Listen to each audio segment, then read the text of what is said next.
നമസ്കാരം. ഞാനിപ്പം ചെയ്യാൻ പോകുന്നത് ഗോബി മഞ്ചൂരിയനാണ്. ആദ്യം ഇൻഗ്രീഡിയൻസ് നോക്കാം. Cauliflower, spring onion, ginger garlic chopped, പിന്നെ സോസ്. ആദ്യം നമ്മൾ കോളിഫ്ലവർ വേവിച്ചെടുക്കാം.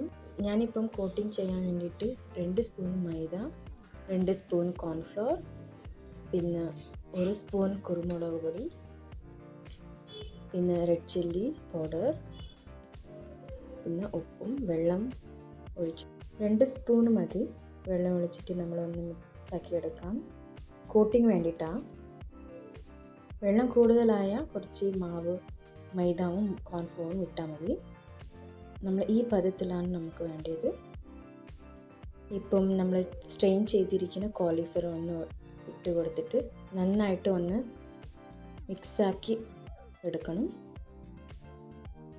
ഇത് ഡീപ്പ് ഫ്രൈ ചെയ്യുമ്പോൾ ഒട്ടി പിടിക്കരുത്, അതാണ് ഈ കോട്ടിങ്. കുറച്ചായിട്ട് ഞാൻ മിക്സാക്കി എടുക്കുന്നുണ്ട്. നമ്മൾ കൈയിട്ടും മിക്സാക്കി എടുക്കാം, കുഴപ്പമില്ല. ഞാനിപ്പം കയ്യിൽ മിക്സ് ചെയ്യുന്നില്ല, പക്ഷേ എനിക്ക് ഒട്ടി പിടിക്കും. ഇതാണ് നമുക്ക് പെർഫെക്റ്റ് കൺസിസ്റ്റൻസി കിട്ടാൻ വേണ്ടിയിട്ട്. ഇപ്പോൾ നമ്മൾ ഒരു പാനിൽ ഓരോന്നായിട്ട് ഇട്ട് കൊടുക്കാം ഡീപ്പ് ഫ്രൈ ചെയ്യാൻ വേണ്ടിയിട്ട്. ഓരോന്നായിട്ട് ഇട്ട് കൊടുക്കുമ്പോൾ ഒട്ടി പിടിക്കില്ല. നന്നായിട്ട് ഒന്ന് ഡീപ്പ് ഫ്രൈ ചെയ്തിട്ട് എടുക്കാം. നമുക്ക് ക്രിസ്പി ആയിട്ട് കിട്ടണം. പിന്നെ പാനിലേക്ക് 2 സ്പൂൺ ഓയിലിട്ട് ചോപ്ഡ് ജിഞ്ചർ ഗാർലിക് നന്നായിട്ട് ഒന്ന് ഫ്രൈ ചെയ്തെടുക്കാം.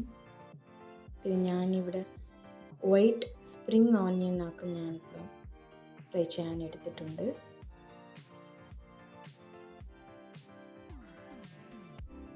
പിന്നെ ഇതിലേക്ക് 2 സ്പൂൺ റെഡ് ചില്ലി സോസും 2 spoon tomato ketchup, 1 spoon soya sauce ഇട്ടിട്ട് നന്നായിട്ടൊന്ന് മിക്സാക്കി കൊടുത്തതിന് ശേഷം നമ്മൾ വേണമെങ്കിൽ വെള്ളത്തിൽ മൈദ 1 സ്പൂൺ ഇട്ടിട്ട് മിക്സാക്കി ഇതിൽ ഇട്ടാൽ മതി, അല്ലെങ്കിൽ വേണ്ട. അല്ലെങ്കിൽ 1 സ്പൂൺ വെള്ളം ഇട്ട് ഒഴിച്ചെടുത്തിട്ട് ഒന്ന് മിക്സാക്കി എടുക്കാം.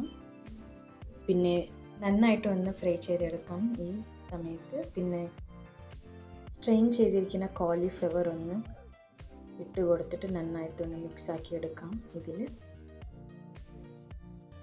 ഇതിൽ ഞാൻ ക്യാപ്സിക്കം പിന്നെ ഓണിയൻ യൂസ് ചെയ്തില്ല. പിന്നെ സ്പ്രിംഗ് ഓണിയൻ ഞാൻ യൂസ് ചെയ്തിരിക്കുന്നത്. ഇതിൽ വളരെ ടേസ്റ്റ് നമുക്ക് കിട്ടും. അതാണ് ഈ ഗോബി മഞ്ചൂരിയൻ്റെ ഒരു ചൈനീസ് ഫുഡിൻ്റെ ഒരു പെർഫെക്റ്റായ ഒന്ന് ടേസ്റ്റ് കിട്ടും. ഈ വീഡിയോ കണ്ടിട്ട് താനും ഒന്ന് ട്രൈ ചെയ്തിട്ട് കമൻസിൽ പറയണം. സബ്സ്ക്രൈബ് ചെയ്യാൻ മറക്കരുത്.